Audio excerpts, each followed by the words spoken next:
Magandang araw sa inyong lahat.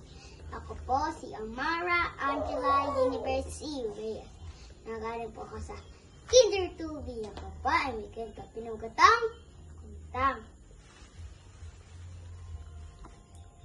Isang araw, galing sa eskwelahan ni Pepito, pagbukas ng pintuan ni Pepito, nakita niya ang lola niya at nagmana siya, sabi ni Pepito. Mana pa, Lola, sabi ni Pepito. Apo, halika, ako ay may bibigay sa'yo. Ito anong butong kumintang, itanim mo yan sa hardin.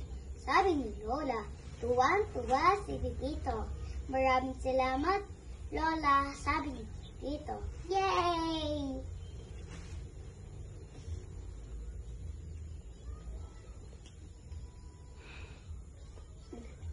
Agad-agad nagbihis si Pepito at pumunta sa hardin upang itanim ang butong kumintang gamit ang palang maliit. Di makakalimutan ni Pepito, diligan ang malaman niya. Unti-unti, nalaki ang mga halaman niya.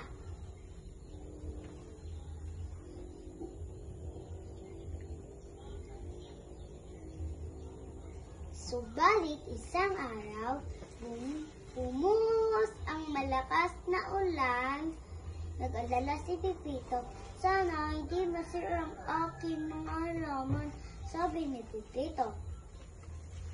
Lumipas ang ulan, nagpakita ang araw. Nakita ni Pepito na mumulaklak na ang mga laman niya. Naku, napakaganda naman ito.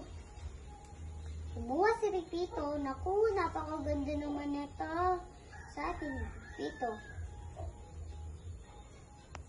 Iyak na magugustuhan to ni Lola, sabi ni Pepito.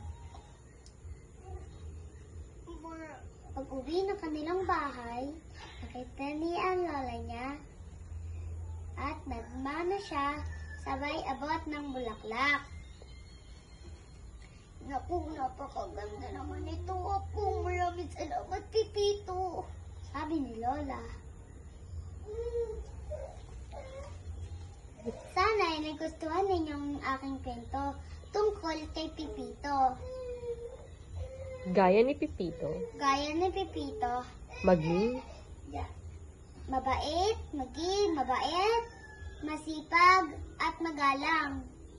hanggang Hanggang sa muli, maraming salamat.